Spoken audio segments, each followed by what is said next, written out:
Hello, everyone, and welcome to this Wednesday's Wise Leadership interview. And today I have with me Shannon Hernandez from New York. And what I love about Shannon is her just positive energy, and she's all about joy. So thank you for joining us today. Thanks for having me. I'm really excited. We're just going to have a fun conversation. Absolutely, absolutely. And I always love chatting with you. So I get the best of both worlds here. Beautiful, beautiful. Yeah. So Shannon, I would love to know about your wise leadership journey and, just how did you get to where you are today? Yeah. Well, I will say that I'm not sure I was always the wisest of leaders. Like, I think I had to wise up a lot along the way. But it all kind of started, I used to be a teacher and I taught in public schools. And depending on where I taught was how I showed up as a different kind of leader. And I'm just now realizing how much my teaching impacted my leadership to run this multi six-figure business. I learned so many valuable skills at the front of a classroom of eighth graders who will eat you alive every day if you're not careful. I have an eighth grader right now. It's like their sole purpose to just find every single flaw in every single thing and make sure every single person around them knows it, right? So you're on board with it, you know how it goes. It's developmentally appropriate, like it's exactly absolutely. So part of this journey was like, okay, if this is developmentally appropriate, how am I going to deal with this as a leader in the front of the classroom? That in a way that doesn't make them wrong, doesn't belittle them, doesn't make them feel bad, but also gets everyone on board with the plan of like getting the lesson done, getting the homework done, and moving on, right, with life. So I learned so many valuable lessons as a teacher, and I was a teacher in Harlem of all places. Wow. And I saw 90 eighth graders a day. It was way too many for any one person to even be able to handle, but I got really good at telling stories. So I'm super passionate now about engaging people with story. And I got really good at enrolling each student into the own vision that they had for themselves. And I think if anyone can run a business and they can get good at telling stories and they can get good at enrolling your future clients into the vision they have for themselves, you've got it made, man. That's all I do all day long. That's really awesome. I did not know that you were a teacher, so I'm glad to learn that tidbit. Yeah. Tell me how joy found its way into your mission. Yeah. Well, it all started with realizing I didn't have joy anymore as a teacher, which was a very sad thing, to be honest, because I just love to teach. I want to teach. I want to help people see things in a new way. I want to make things easier for people as they build their businesses. And so when I realized the joy was gone from teaching, which was 7 years ago, it was a very sad moment because that's all I wanted to do ever since I was a little child. I just wanted to be a teacher. And so the joy was gone. I knew why the joy was gone. And it wasn't, I didn't like teaching anymore. It was the rules and the school system and the testing and the culture that education has become, which, as I say, is not for the students nor the parents. So who the hell is it serving at this point, right? Mm-hmm. And I was just no longer willing to be part of like that whole system. I just really wasn't willing to do it anymore. So the loss of joy brought me back to joy, which was, okay, if I'm not going to do this anymore, what the hell am I going to do? And for a long time, the first 3 years of my business, I ran away from the word teaching. And I didn't want anything to do with it, but I realized it was just wounds that I needed to heal around that part of my life. And when I really embraced and said, you're a teacher, you love teaching, like who cares? You're a business teacher now. That's what you're a marketing teacher. And when I really came back and owned that part of myself and where my zone of genius is and how I show up in the world, everything changed and the joy came back into my business and into my life. And through this process, I kept talking to people, coaches and consultants or who I work with, and they kept saying, man, marketing is a drag. Like, all I want to do is coach people. All I want to do is work with clients, but I can't even get these people like to listen, to pay attention, to know what I'm about. I'm having trouble with selling. I'm having trouble with the messaging and the marketing. And I thought, ooh, this is bold, but I'm going to go out and I'm going to change the world and I'm going to call it joyful marketing. I didn't know if it was going to work or not. It was a great big experiment. Some people thought I was crazy. Some people think I'm crazy, and it's fine. Those aren't my people. But my people are the people who are like, gosh, what if marketing could be joyful? Mm-hmm. How could I turn this thing around and really reach the people that I want to be reaching in the world? And so I led with teaching and joy in the marketing, and that has transformed everything.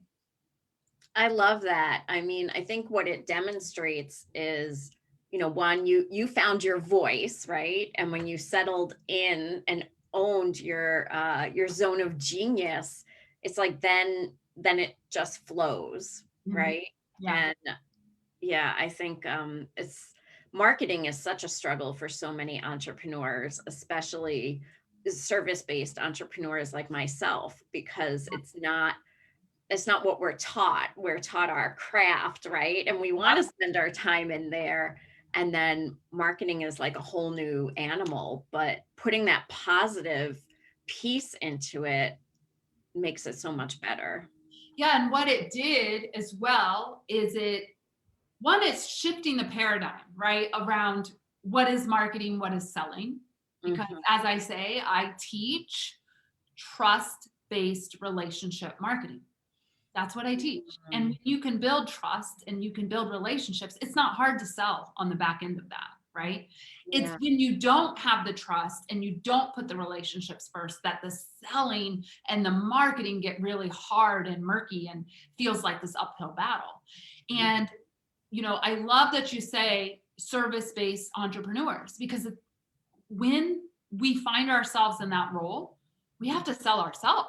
That's what we're selling. Yeah. And so people get weird because let's take a look at it holistically. We've been taught in this society, one, as women, don't talk about yourself, right? Two, don't tell people like what you're good at, then you're bragging. Yeah, yeah. Don't ask for money, because then you're going to feel like the car salesman out on the car lot.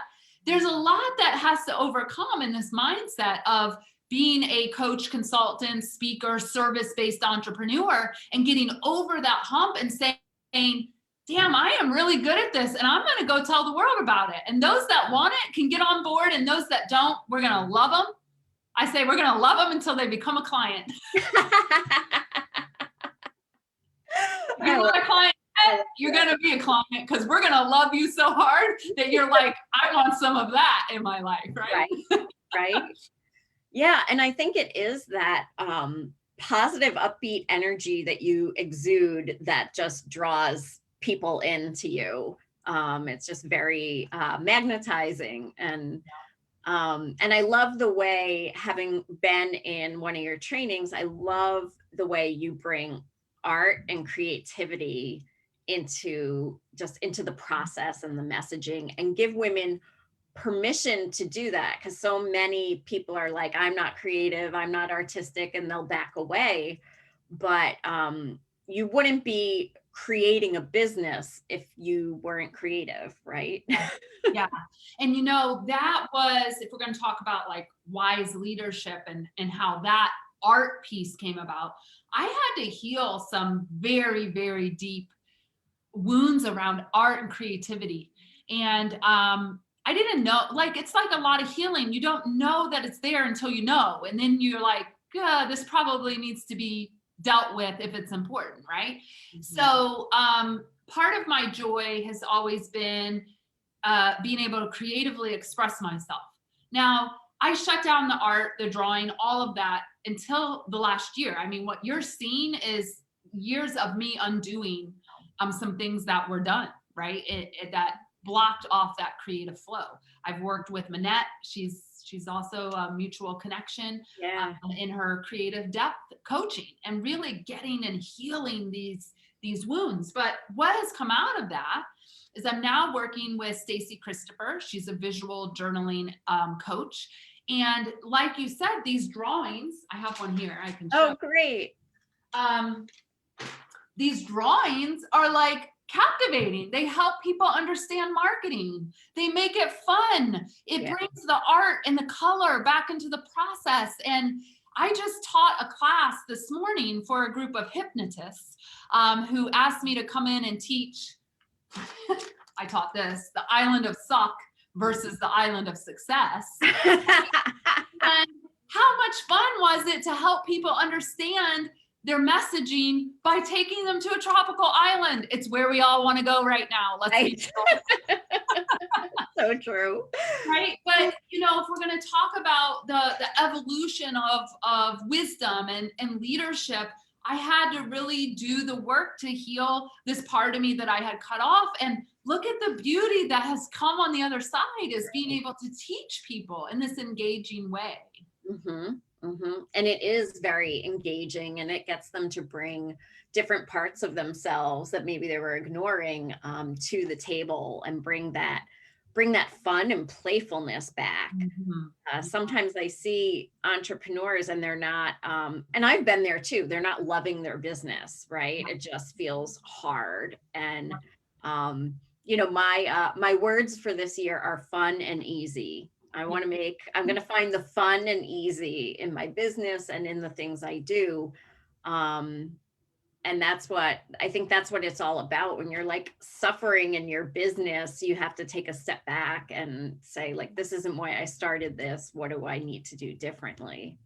And that is a great question. What do I need to do differently?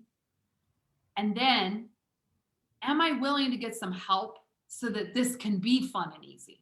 I think they go together, right? Because I tell people all the time, you weren't born with the gift of marketing and messaging and selling.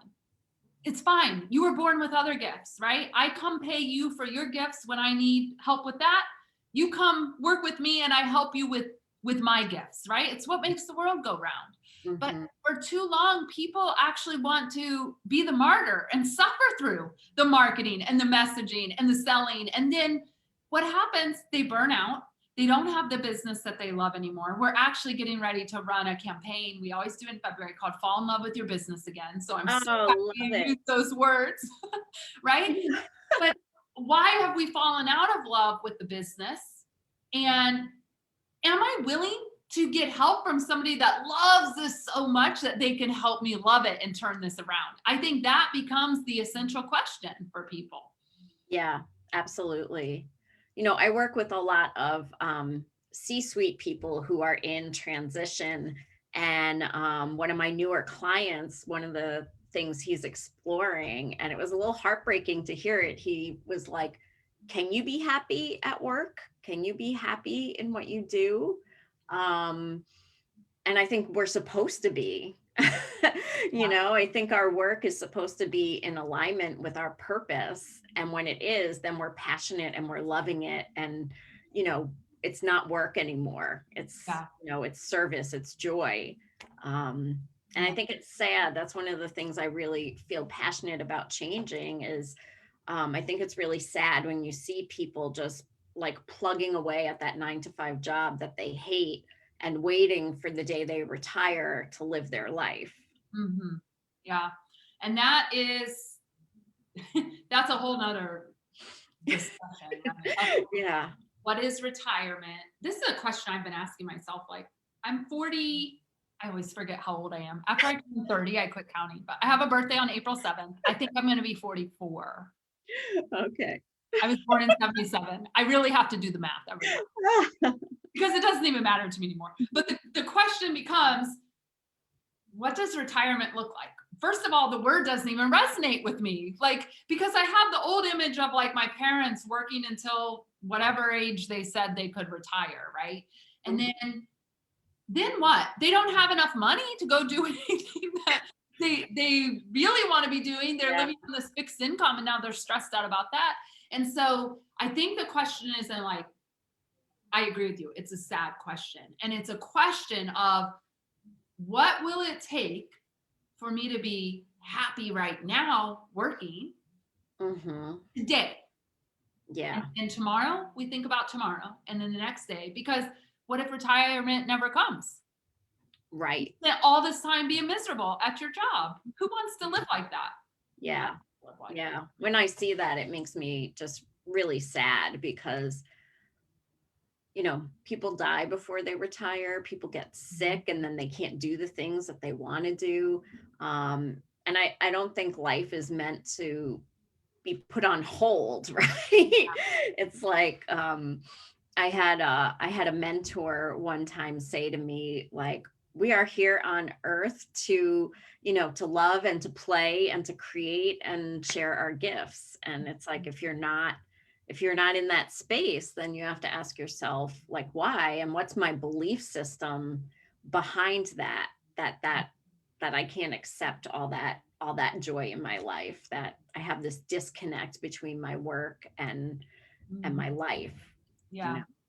makes sense. And I think like, so much in the States, the work is, I mean, it's really taught as, oh, I got to go to work. I mean, how many times do you hear that? Oh God, I can't wait for the weekend. I don't have to work. That stuff ingrains in your brain. Like it Yeah. does.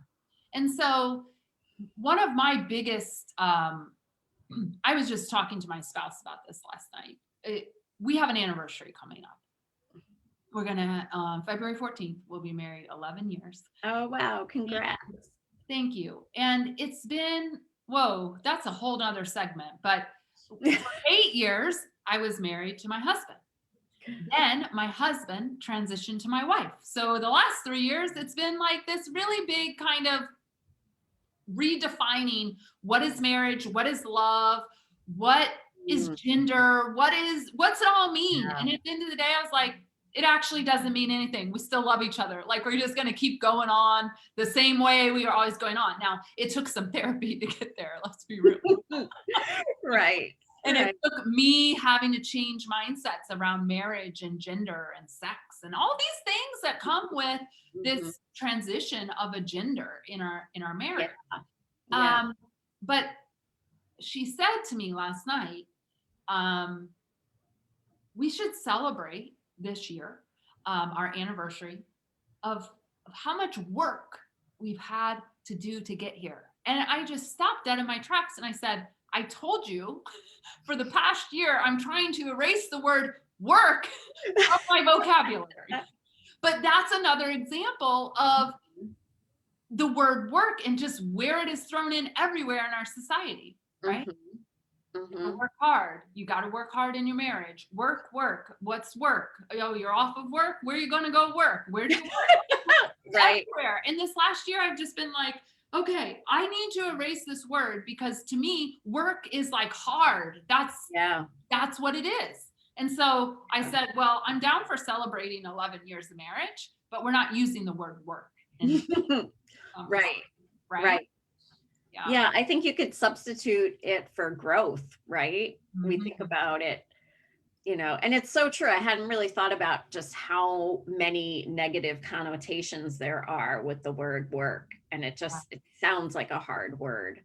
Yeah. Um, and how much our language really impacts us and impacts the people around us. Yeah.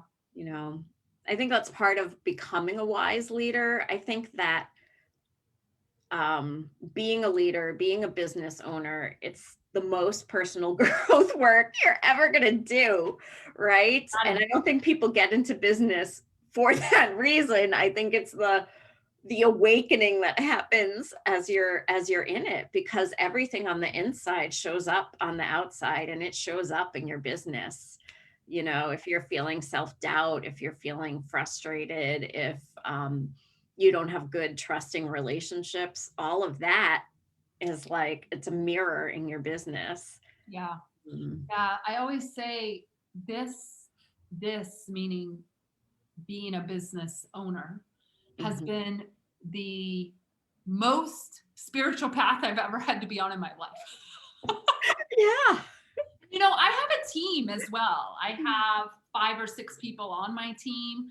So there's different areas of leading that are happening. One, I got to lead myself. I always talk about, like, I'm my best CEO. Are you the CEO of your life? How are you leading your life with the energy that you want to be leading? That's great for everyone, whether they have a team or not. And then from there, how am I leading my community? How am I showing up in service? How am I leading my clients? How am I leading my team? How am I leading? Like, it's just like, I see it as rings of like various forms of leadership. And I've had to develop all of those to get to where I am. And of course, it's still, I'm going to say the word work because it's work in progress. Right. And then I'm like, wait, we're not using the word work. Yeah. Get the thesaurus out. It's an evolution. It's an evolution. It is. And in the book, I talk about implementation, from home to work or career to community to the world, right? And you kind of get to decide like how big your rings are going to go. Yeah. But one of the things I wanted women to walk away with was the sense that no matter what you're doing in your life, you can choose to be a leader and you can decide for yourself that you're a leader. You don't need someone else to decide for you or tell you that. And I really wanted women from all walks of life to see that wise leader in themselves, from the stay-at-home mom to the C-suite to the philanthropist, and there's space for all of us, and that our unique gifts and talents are needed, that we're supposed to share those with others. Yeah. And I think too, along this conversation, I'd love to talk about, if we have time, is like, I've been doing a lot of meditation and journaling. I like meditative journaling around the word wise. And for a woman, where does that wisdom come from? And I just keep coming back, it's from the heart. Like we try to over logic. Yes. Yes. Right? When the logic overrides the intuition in the heart, I get in big trouble. Right? Like I just wake up and go with what's in my heart and not let my brain get involved, I'd probably be like a million years ahead of where. So I've really been doing kind of this, my own personal exploration of what's in my heart, what's the wisdom of my heart, or sometimes they say, what's the wisdom in my body? Because your body actually holds a lot of wisdom. Oh yeah. And then how can I use that wisdom to lead? And that question this past year led me to, now this could have already been developed. I don't know. I didn't go search it, but I'm like, I'm going to be a love leader. That's what I'm going to be. And I'm going to be a leader that not only loves on people hard and loves on myself hard, but makes all the decisions from a heart space and not necessarily a head space. And so I'm early into this journey of, because now we're only in February, but every day I'm just like, okay, how am I going to be a better love leader today? That's the question I ask myself each day. Yeah, that's beautiful. I love that. And is it a thing?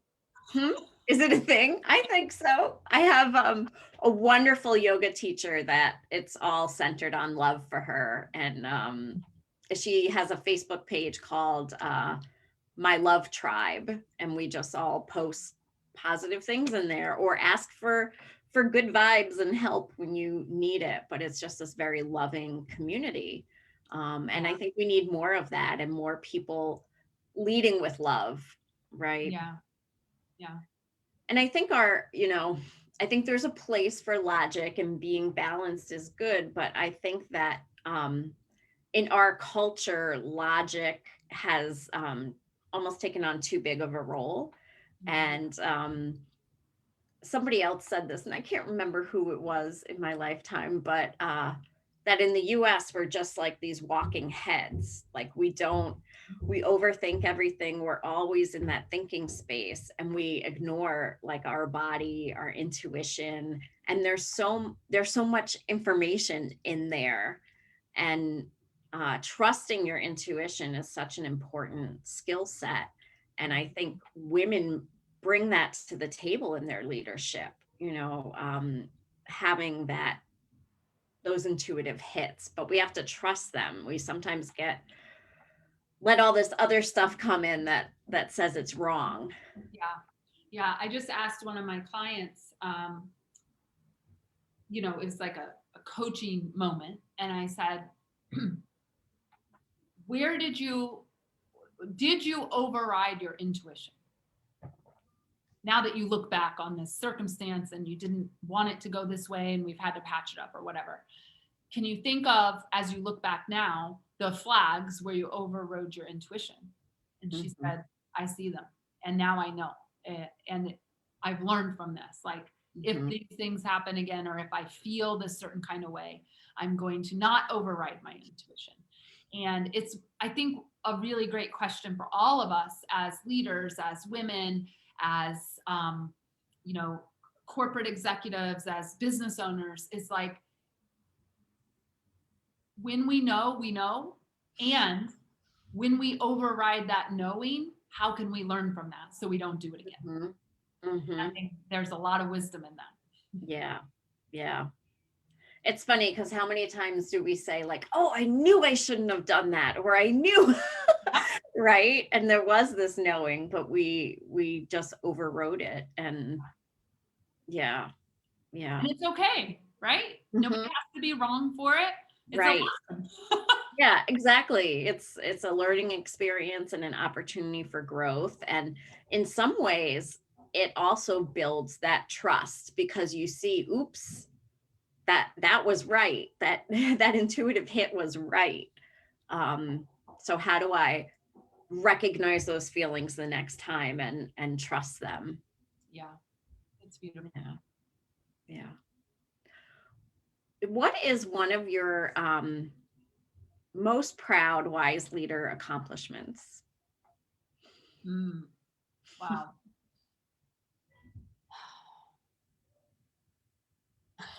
This is one of those where I'm like, oh, if I had this question in advance, I could have thought on this. Sorry about that. It's good. It puts me in a moment.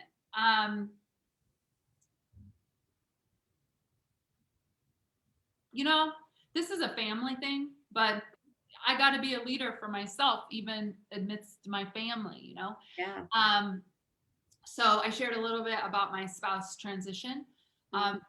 The majority of my family is still not actually on board with this, which is interesting that they're going to act that way, right? Like, I have a lot of, like, I've had to unravel and get rid of a lot of judgment and hurt feelings in that. But one of the things I think that I've done a really good job, and this has been a process over the last few years, is taking a stand for myself and how I'm going to be treated, taking a stand for my spouse and how she's going to be treated, and taking a stand for our marriage and how it is sacred, even if she changed genders, like the marriage has not changed, and how we are going to be treated.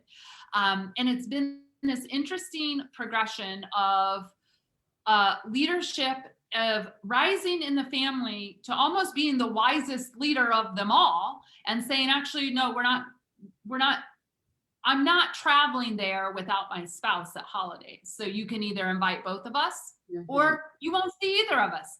They still haven't seen either of us for a few years, right? Both of us at the same time. And it's been hurtful, fascinating growth. I've learned to really just focus on what I can control, which is myself and the boundaries that I put up of how I'm going to be treated, right? And making sure that my spouse is safe and feels safe and feels loved. But it's probably it's not one of these flashy examples where I have a great outcome that I can share openly with the world. Like, the family didn't come around yet. They didn't learn to accept this person for who she really is now. But guess what? I've learned my sanity actually freaking matters. Right. And you have to behave in a certain way to get into my zone. If you do not behave in this way, a client, Facebook group member, family, whatever, like I've learned about my boundaries and I've learned about how I want to be treated. And I've always said this, and this particular instance has given me such a great job to practice it. People treat you how you allow them to treat you. Absolutely. Absolutely. Period. Mm-hmm. Yeah. And while family may not be happy with it or on board or whatever it is that they need to work on, they're not treating anyone with disrespect. Yeah. Because we put that boundary up, right?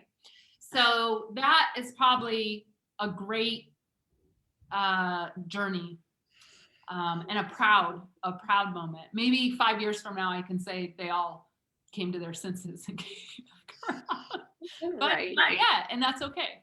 That's okay. Mm-hmm. I think that's a beautiful example of wise leadership. And, you know, you've said, and I think it's so true, that it starts with leading yourself. And part of leading yourself is setting healthy boundaries, and it's self-advocacy, which is funny because I was just talking on a call last night about self-advocacy, and here it is, right? But we do have to advocate for ourselves and our partners, and that's a big piece, I think, of wisdom. And I think wisdom doesn't necessarily mean that everything is, you know, sunshine and rainbows, right? Yeah. But it's when you're acting from that wise leadership space, you're no longer tolerating what is not in alignment with your highest good and with who you are and your values. And sometimes those are really tough decisions, and it can really change who your tribe is. Yeah. You know, I talk about in the book, like you need a tribe to support you in your big, beautiful dreams, and those naysayers and those people that are not on board, you know, sometimes we have to accept that they're not part of the tribe. Yeah. And I think the wise part, because the unwise I would have been years ago, it would have sounded like, you're not on board, I'm not having you in my life, blah, blah, blah. That used to be how I did it. But the wise part of me is, we're all on our own journey. This is my journey, and this is what I believe in. And you get to have your own experience. And if you want to interact with me on my journey, maybe one day you'll come to the other side. But for now, nobody has to be wrong, and we're all just going to keep it moving. Yeah. But that took a lot of maturity to get there, especially in this particular circumstance. Yeah. And you can still send people love, even though they can't be in your tribe right now. Yeah, right. Exactly. And I think again, it's about making those decisions from that place of love. You know, I think that's an excellent example that you gave us. Thank you. Shannon, are there any parting words of wisdom you'd like to leave with our audience today? Parting words of wisdom. Well, joy is a beautiful thing. So if you don't have joy as a priority, what a way. Those are two words I put together too. Prioritizing your joy is a thing. And you look around in relationships, career, relationship with yourself, your family. I often talk about too, because I'm working with entrepreneurs, the relationship you have with money, the money in the bank account, all those things, right? If there's not joy, it's an opportunity for you to explore what would make this more joyful. And that question has changed my life and changed my world. And I would hope more people can ask that question and come back to more joy, because it matters. We're not here forever. And I don't think any of us like being miserable. So let's find the joy in the things and keep it moving, as I like to say. Yeah. And I think just to piggyback to that, joy is a choice, and we can choose joy in our life. And it's okay to prioritize joy. Yeah. So, yeah. Absolutely. Yeah. Well, I want to thank you so much, Shannon, for coming on. I adore talking to you and being in your energy. So I really appreciate that. And we'll drop a link to your website or any other information you'd like to share with our audience. We'll drop that into the comments section. Awesome. And yeah, thank you so much. And thank you everybody for being here today. Thank you for having me. Thank you.